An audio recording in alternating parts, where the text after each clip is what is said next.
Hello అండి. Welcome to Charitha's creative world. అందరికీ నమస్కారం అండి. ఇవాల్టి మన వీడియోలో అటుకులతో ఉప్మాను ప్రిపేర్ చేసుకుందాము. అటుకుల ఉప్మా సింపుల్గా చేసినా కూడా టేస్ట్ బాగుండాలి అంటే కొన్ని టిప్స్ని పాటించాలి. మరి ఈ అటుకుల ఉప్మా టేస్టీగా రావాలి అంటే ఎలాంటి టిప్స్ పాటించాలి, దాని ప్రాసెస్ ఏంటి అనేది వీడియోలోకి వెళ్ళి చూసేద్దాం.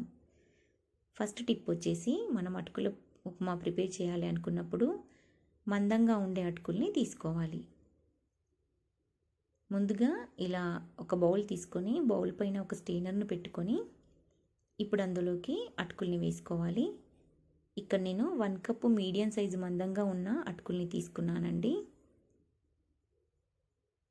ఇప్పుడు అటుకులు నానేంత వరకు పైనుండి వాటర్ని వేసుకోవాలి. ఒకవేళ మీరు మరీ మందంగా ఉన్న అటుకుల్ని తీసుకున్నట్లయితే డైరెక్ట్గా వాటర్ ఉన్న గిన్నెలోకి అటుకుల్ని వేసుకొని ఒక 70% వరకు నానిన తర్వాత తీసి స్ట్రెయినర్లో వేసుకోవాలి.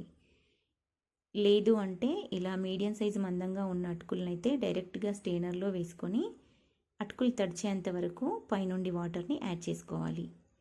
అప్పుడు అటుకులు వాటికి సరిపడా వాటర్ని అబ్జర్వ్ చేసుకొని ఎక్సెస్ వాటర్ని డ్రైన్ చేసేస్తాయి. ఇప్పుడు ఆ బౌల్ని పక్కన పెట్టేసుకొని స్టవ్ పైన ఒక ప్యాన్ పెట్టి 1 టేబుల్ స్పూన్ ఆయిల్ వేసుకోవాలి. ఆయిల్ హీట్ అయిన తర్వాత పావు స్పూన్ ఆవాలు, పావు స్పూన్ జీలకర్ర వేసి వేగనివ్వాలి. ఇవి బాగా వేగాక ఇప్పుడు ఇందులోకి ఒక 2 పచ్చిమిరపకాయల్ని చిన్న చిన్న ముక్కలుగా కట్ చేసి వేసుకోవాలి. ఆ తర్వాత ఒక 3 స్పూన్స్ పల్లీల్ని, కొంచెం కరివేపాకును కూడా వేసుకొని కలుపుకుంటూ ఫ్రై చేసుకోవాలి. అటుకుల ఉప్మా టేస్టీగా రావాలి అంటే ఫస్ట్ టిప్ వచ్చేసి, మందంగా ఉన్న అటుకుల్ని లేదా మీడియం మందంగా ఉన్న అటుకుల్ని తీసుకోవాలి.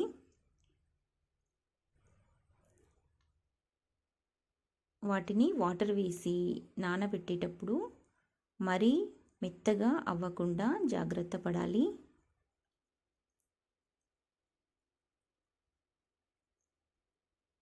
తర్వాత ఒక ఆలుగడ్డని చిన్న చిన్న ముక్కలుగా కట్ చేసి వేసుకోవాలి.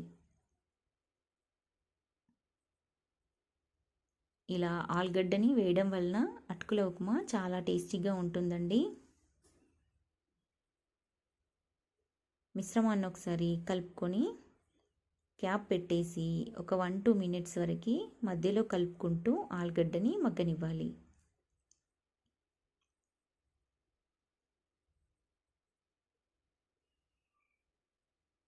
ఇలా ఆలుగడ్డ కాస్త మగ్గిన తర్వాత ఇప్పుడు ఇందులోకి ఒక టమాటాని చిన్న చిన్న ముక్కలుగా కట్ చేసి వేసుకోవాలి. ఇప్పుడు ఈ టమాటా రసంతో ఆలుగడ్డ మరి కాస్త ఉడుకుతుంది. మిశ్రమాన్ని ఒకసారి కలుపుకోవాలి. తర్వాత రుచికి సరిపడా సాల్ట్ని యాడ్ చేసుకోవాలి. ఇక్కడ నేను పావు స్పూన్ కన్నా కొంచెం ఎక్కువగా సాల్ట్ని యాడ్ చేశానండి.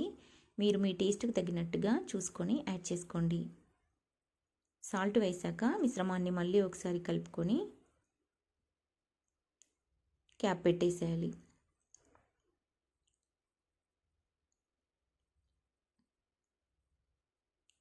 ఇలా క్యాప్ పెట్టడం వలన టమాటా త్వరగా మగ్గిపోతుంది.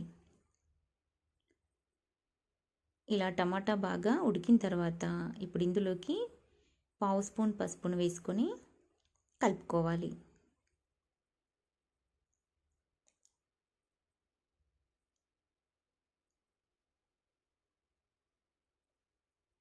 ఇలా పసుపు వేసి బాగా కలుపుకున్నాక మనం ముందుగా వాటర్ వేసి నానబెట్టినటువంటి అటుకుల్ని వేసుకోవాలి.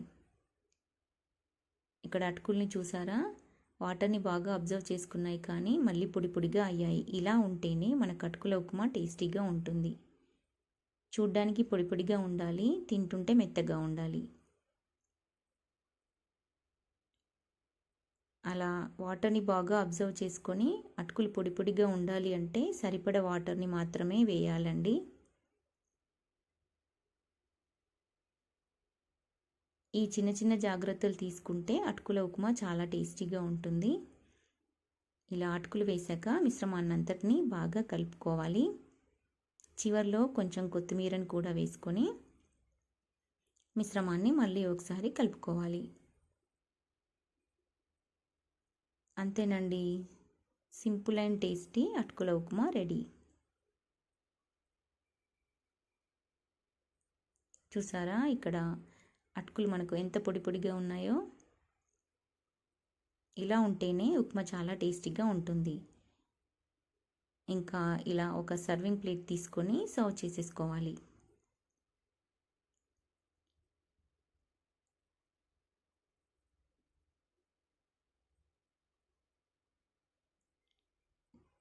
చివరిలో కొంచెం నిమ్మరసాన్ని యాడ్ చేసుకోవాలి, టేస్ట్ బాగుండాలి అంటే.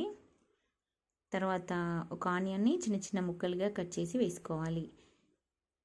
ఇక్కడ నేను ఉల్లిగడ్డని పోపులో వేయలేదండి, మేమైతే ఇలా పైనుండే చల్లుకొని తింటాము.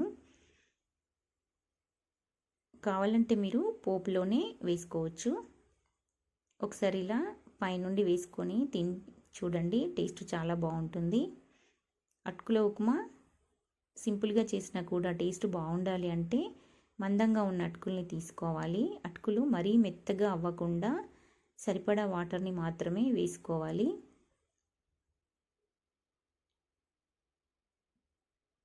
ఆలుగడ్డను కూడా యాడ్ చేసుకుంటే టేస్ట్ చాలా బాగుంటుంది. Thank you for watching. ఈ వీడియో కనుక మీకు నచ్చినట్టయితే లైక్ చేయండి, ఛానల్ని సబ్స్క్రైబ్ చేసుకోండి.